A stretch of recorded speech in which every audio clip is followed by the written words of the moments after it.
Lesson கிளாஸில் வந்து டஃப்பான லெசன் எதுமா உங்களுக்கு அப்படின்னு கேட்டப்போ எல்லார்கிட்டேருந்து வந்த ஆன்சர் வந்து ட்ரிக்னாமெட்ரி தான். ஸோ ஃபஸ்ட்டு ட்ரிக்னாமெட்ரி தான்.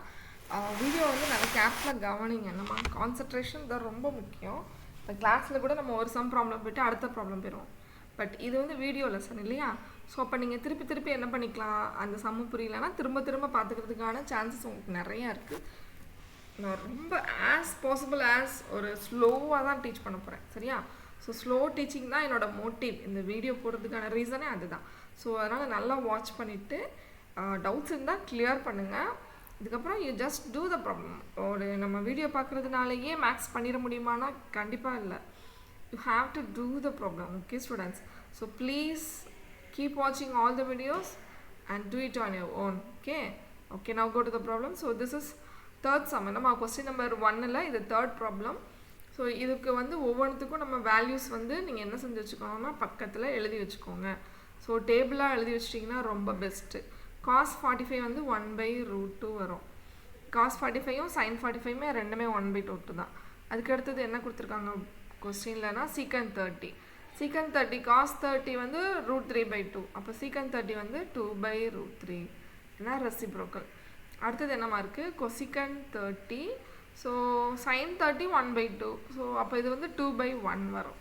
அவ்வளோதான். இப்போ நமக்கு என்ன பண்ணியாச்சு, எல்லா வேல்யூஸையும் எழுதி வச்சாச்சு. இப்போ நம்ம ஸ்ட்ரைட்டாக கொஸ்டினில் போய் சப்ஸ்டியூட் பண்ணிடுவோமா? ஓகே. ஸோ ஃபஸ்ட்டு வந்து cos 45க்கு நேராக என்ன சப்ஸ்டியூட் பண்ணுவீங்க, 1/√2. ஓகே. அடுத்தது டிவிஷன் போட்டாச்சு. அடுத்தது இங்கே என்ன இருக்குது, secant 30. secant 30க்கு பதிலாக 2/√3. அடுத்தது ப்ளஸ் பண்ணோம். அடுத்தது cosecant 30க்கு பதிலாக 2/1. சரியாம்மா? இதான் நம்ம ஃபஸ்ட்டு ஸ்டெப்பு. ஸோ சப்ஸ்டியூஷன் எல்லோரும் கரெக்டாக பண்ணிடுறீங்க. நீங்கள் பண்ணுற மிஸ்டேக் என்னன்னு பார்த்தீங்கன்னா அது சிம்பிளிஃபிகேஷன். சரியா?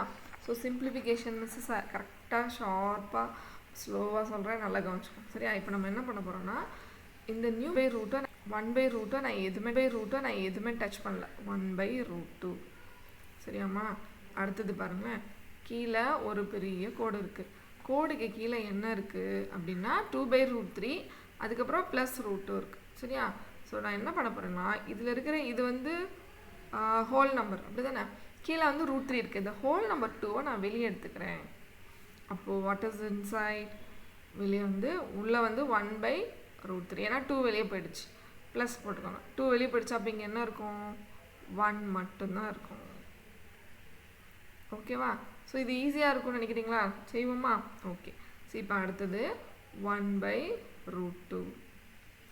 ஸோ 2 நான் வெளியே எடுத்ததுக்கப்புறம் என்ன பண்ண போகிறோம்னா கிராஸ் மல்டிப்ளிகேஷன். எப்படி பண்ணீங்க, this one and this one. So அப்போ என்ன கிடைக்குன்னா 1 + √3/√3. ஓகேவாம்மா? சரி. இப்போ அடுத்த ஸ்டெப்பு என்ன மேம் பண்ணணும், நல்லா கவனிங்க. இந்த 2 அப்படியே வச்சுக்கோங்க. சரியாம்மா? அதாவது 2 இங்கே இதுக்கு மேலே இருக்குது, இது கூட இருக்குது. சரியா? இப்போ வந்து நம்ம மேலே உள்ள ஃப்ராக்ஷன் 1/√2வை அப்படியே எழுதிக்கணும். கீழே உள்ள ஃப்ராக்ஷனை அப்படியே ரெசிப்ரோக்கல் போடணும். பாருங்கள் எப்படி வந்துருச்சுன்னு. புரியுதா? இது ரெண்டும் சேர்ந்து ஃப்ராக்ஷன்ஸோட நியூமரேட்டராக வச்சுக்கணும். அப்போ அது வந்து கீழே வந்துருச்சு, √3 வந்து மேலே போயிடுச்சு. சரியா? அவ்வளோதான். இப்போ பாருங்கள் நம்ம எப்படி சிம்பிளிஃபை பண்ண போகிறோம் அப்படின்னா இந்த √2 வந்து கீழே இருக்க √2, மேலே √3 இருக்குது. இது மாதிரி எல்லாமே மல்டிப்ளிகேஷன் தான். ஸோ √3 கீழே மல்டிப்ளிகேஷனால 2. இந்த √2 இருக்கலாமா, இந்த √2வை வச்சுட்டு இதை மல்டிப்ளை பண்ணி உள்ளே கொண்டு போயிடலாம். அப்போ இங்கே என்ன இருக்கும், √2 + √6. நீங்கள் நினைக்கலாம் இந்த 2வை வெளியே எடுத்துட்டீங்க, ஏன் √2வை உள்ளே கொண்டு போயிட்டீங்க? ஏன் √2 உள்ளே கொண்டு போனோம்னா √2வை வச்சு தான் நம்ம வந்து ரேஷனலைஸ் பண்ண போகிறோம். √2 தான் டினாமினேட்டரில் இருக்கக்கூடாது. சரியா? அதனால தான் இந்த √2வை உள்ளே மல்டிப்ளை பண்ணியாச்சு. இப்போது இது ஒரு ரூட் ஃபுல்லாக ஒரு ஆளாக சேர்ந்துருச்சு. இது நான் என்ன பண்ணணும் அப்படின்னா ரேஷனலைஸ் பண்ண போகிறேன்.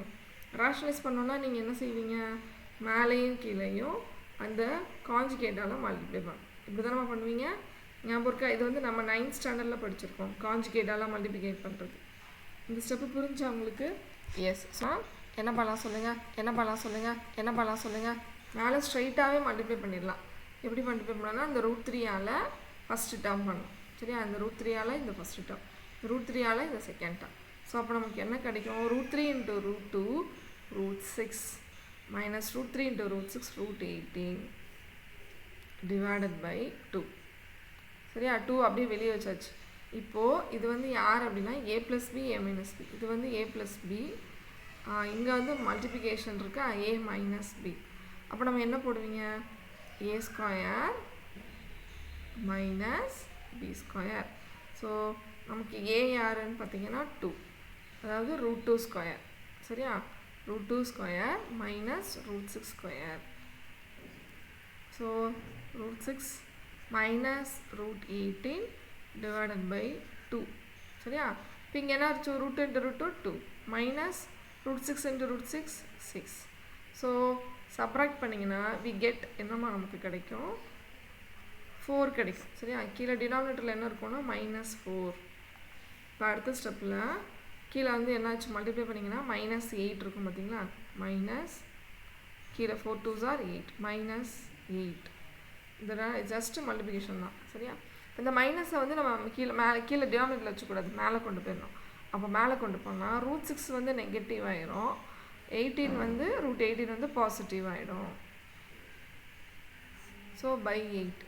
இப்போ நம்ம இந்த மைனஸ் மேலே போயிடுச்சாமா, கீழே அதை டிஃப்ரென்ஸ் பண்ணிக்கலாம். நம்ம 18 மைனஸ் root 6 கீழே வந்து 8. ஸோ 18 வந்து சிம்பிளிஃபை பண்ணிங்கன்னா என்ன கிடைக்கும், அதோட டவுட் வந்துச்சு இல்லை. 18 பண்ணோன்னா ஒன்றுமே இல்லை, இப்படி சிம்பிளிஃபை பண்ணி இப்படி போட்டுக்கோங்க. 2 9s அப்புறம் 3 3s. அப்போ நம்ம யாரை வெளியே எடுப்பீங்க, 3 தான் வெளியே எடுக்கணும். 3க்கு தான் பேர் இருக்குது, அப்போ 3 root 2. So 3 root 2. இது வந்து 6ல் யாருமே வெளியே எடுக்க முடியாது. சரியா பை 8. இதுதான் நம்மளுடைய ஆன்சர். புரிஞ்சிச்சா? ரொம்ப கஷ்டமாக இருக்கா? இல்லை அந்த மேலே ஃபஸ்ட்டு ஸ்டெப் மட்டும்தான் கொஞ்சம் டிஃபிகல்ட் மாதிரி இருக்கும், பட் ரொம்ப ஈஸி பிள்ளைங்களா. சரி அதனால் ஒரு 2 தடவை வாட்ச் பண்ணுங்கள், உங்களுக்கு புரிஞ்சிடும். சரி இன்னும் ஒரு தடவை சொல்லட்டுமா மிஸ்? ஃபஸ்ட்டு ஸ்டெப்பை சப்ஸ்டியூட் பண்ணியாச்சு. அப்புறம் நம்ம என்ன பண்ணோம்னா கிராஸ் மல்டிப்ளை பண்ணோம், அவ்வளோதான். இந்த 2வை மட்டும் நான் வெளியே எடுத்துட்டேன் உங்களுக்கு இந்த ஸ்டெப்பில். இங்கே இருக்கலாமா அந்த 2. ஸோ அந்த 2வை நான் வெளியே எடுத்ததுனால 1/√3 + 1. ஸோ அதை கிராஸ் மல்டிப்ளை பண்ணிவிட்டு அதை ரெசிப்ரோக்கல் போட்டாச்சு. இப்போ இந்த 2 வந்து கீழே தான் இருக்கும். சரியா ஸோ ஏன்னா கீழே இங்கே வந்து நியூமரேட்டரில் தானே இருக்குது இந்த 2. இப்போ இங்கே வரையில் நமக்கு அது கீழே டினாமினேட்டர் வந்துடுச்சு. சரியா இதை கரெக்டாக போட்டுட்டு இந்த √3 இந்த இருக்குது பார்த்தீங்கன்னா யாரை வச்சுருக்கேன்னா இந்த √2வால் இங்கே மல்டிப்ளை பண்ணோம். நீங்கள் நினைக்கலாம் இங்கே 2வை வெளியே எடுத்துட்டீங்க, இங்கே ஏன் √2வால் மல்டிப்ளை பண்ணுவீங்க? உள்ளே √2 உள்ளே போனால் தான் நம்ம ரேஷனலைஸ் பண்ணால் தான் அந்த √2 கேன்சல் ஆகும். அதனால தான் உள்ளே இருக்கிற ஹோல் நம்பராக இருக்கிற இந்த 2வை நம்ம வெளியே எடுத்துட்டோம்.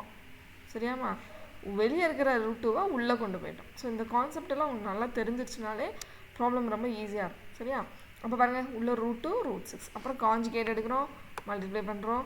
ரொம்ப சிம்பிள் ஸ்டெப்ஸ் நமக்கு ஆன்சர் வந்துருச்சு. ஓகேவா? ஸோ புரியுதா உங்களுக்கு? ஓகே ஸோ √18 பார்த்தீங்கன்னா எப்படி சிம்பிளிஃபை பண்ணி 3 √2. ஓகே புரிஞ்சிருக்கும்னு நினைக்கிறேன். Okay thank you tears.